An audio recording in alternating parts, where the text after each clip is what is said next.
Hello, I am doctor Madhavi Vaish from Bharat homeopathy. तो आज हम बात करेंगे पार्किंसन में स्लीप क्यों ज़रूरी है और इस स्लीप को हम कैसे सुधारें। तो सबसे पहले मैं बता दूं, पार्किंसन और स्लीप में बाई डायरेक्शनल रिलेशनशिप होता है।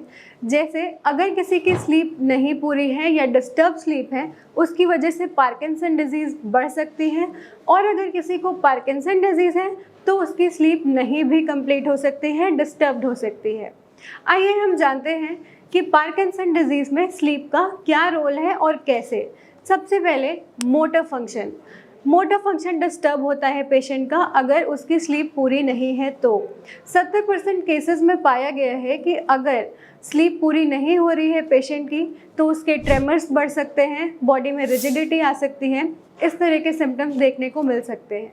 दूसरी हम बात करें तो उसके मूड डिसऑर्डर्स की, अगर पेशेंट का स्लीप नहीं पूरा हो रहा, उसकी साइकिल नहीं पूरी हो रही है तो उसमें मूड डिसऑर्डर्स पाए जाते हैं। वो ज़्यादा गुस्से में हो सकता है, डिप्रेशन आ सकता है उसकी लाइफ में, इस तरह की चीज़ें हो सकती हैं।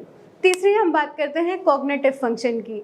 पेशेंट को फोकस करने में दिक्कत होगी, अटेंशन किसी जगह कंसंट्रेशन में दिक्कत होगी। तो हम बात करते हैं कि इस नींद को हम पार्किंसन पेशेंट में कैसे सुधार सकते हैं। तो सबसे पहले आप एक फ़िक्स टाइम पे सोने जाइए और फिक्स टाइम पे ही उठिए। अपना टाइम शेड्यूल करना बहुत ज़्यादा ज़रूरी है। दूसरा मैं कहती हूँ कि सन एक्सपोजर, दिन के टाइम में सन एक्सपोजर बहुत ज़्यादा ज़रूरी है। इससे बॉडी की जो सर्काडियन रिदम है वो मेंटेन होगी और पेशेंट को रात में नींद आएगी। तीसरी बात करते हैं हम सीबीटी थेरेपी की।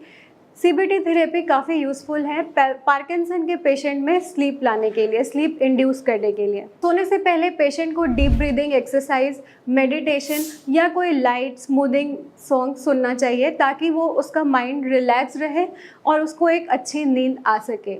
उससे उसका स्ट्रेस भी कम होगा, एंग्जाइटी भी कम होगी और नींद काफ़ी अच्छी आएगी। फिर हम बात करते हैं कैफ़ीन और निकोटीन लेने की। पार्किंसन पेशेंट को कैफीन और निकोटीन के यूज़ को अवॉइड करना चाहिए, इससे उसकी नींद और डिस्टर्ब हो सकती है। पार्किंसन के पेशेंट को मैं रिकमेंड करती हूँ कि वो दिन में योगा प्राणायाम भी प्रैक्टिस करे जिसकी वजह से उसकी स्लीप रेगुलेट हो सके।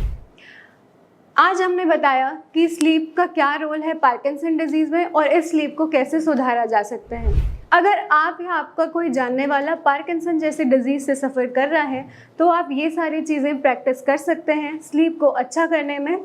और अगर फिर भी दिक्कत रहती है तो आप हमें भारत होम्योपैथी में कॉन्टैक्ट कर सकते हैं, ऑनलाइन कंसल्टेंसी बुक कर सकते हैं।